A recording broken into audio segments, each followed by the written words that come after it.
So I thought I'd do a piece on these Paris attacks and how they came about. There's an interesting aspect has arisen.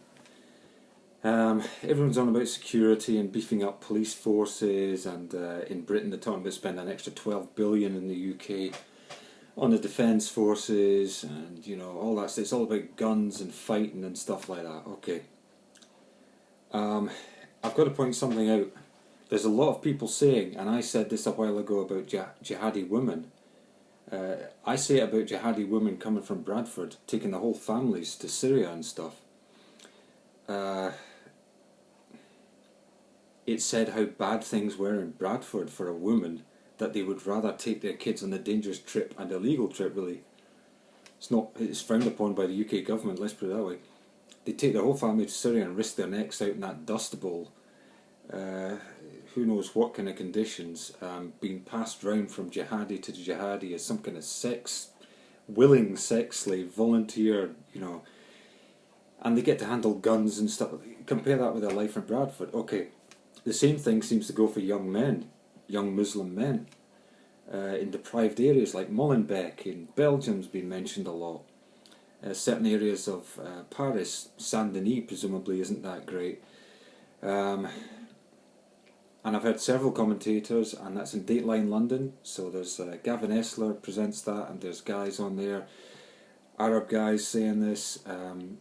I've heard people, Muslims from Paris say this on the news. A dearth of possibilities for you, a deprived upbringing, and your future being a poverty situation is what really does it for people. So here's my point. We're going to get the Chancellor's autumn statement this week in the UK, his autumn budget. Now, Theresa May is the Home Secretary. She's the one in charge of home defence and stuff. And Michael Fallon, I think, he's the one in charge of defence.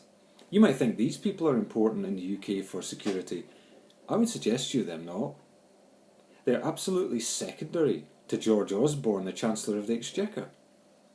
When he pulls in more austerity and pulls the money tighter to the south of England and tighter to London, which is basically what happens in austerity. Don't kid yourself. London in the south hardly suffers. There were some figures out today, a guy from Sheffield, a study unit in Sheffield who was on the BBC. He brought some reports, some analysis he'd done.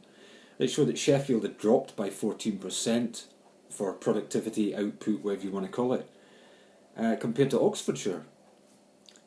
Oxfordshire, incidentally, is where the Prime Minister has his constituency and his family home. So, David Cameron lives in Oxfordshire. Oxfordshire, what does that produce? See, what they really mean is there's rich people in Oxfordshire who do jobs that are well paid and that are relatively important for the society. And that's because they can get to London from Oxfordshire. And they study Brighton as well. Same thing, they're within, spitting distance of London. So I say this to you in all honesty. The biggest thing that David Cameron could do to stop jihadism in this country against our own people by Muslims who are homegrown is this. Swap out George Osborne. Swap him for somebody who's a lot softer and a lot less hard on welfare. And for somebody who wants business to spread out, not be contained into London and the south. You develop the regions and you push money out there and you push opportunity out there and you try and grow business and entrepreneur and all that, which costs money. And you don't damage the welfare cuts. Don't hit damaging welfare cuts on everybody, because it will include young Muslim males who are inevitably going to be attracted to the only future that they've got a control of, which is to jump onto some electronic jihadism, some e-jihadism over the internet. That gives them control. I mean, a gun in your hand, going to Syria on a huge adventure, training in a camp, coming back to blow shit up. I mean, what young man in Britain, I can tell you, being a young guy who grew up here, the Iranian embassy siege and stuff, our fantasies were about SAS and stuff like that. Can I expect a young Muslim male not to feel like that about jihadism?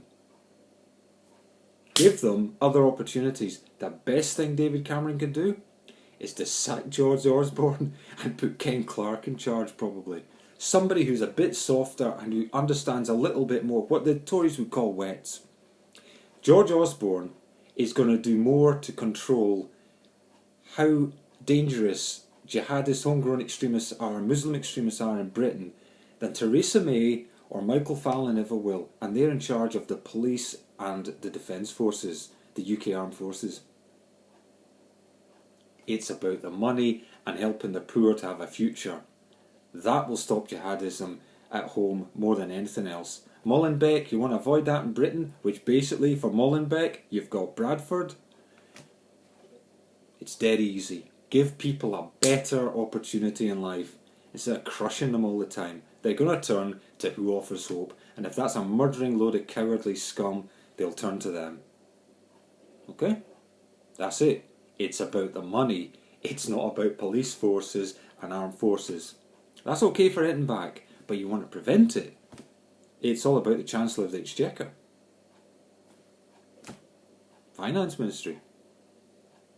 Thanks for watching and listening.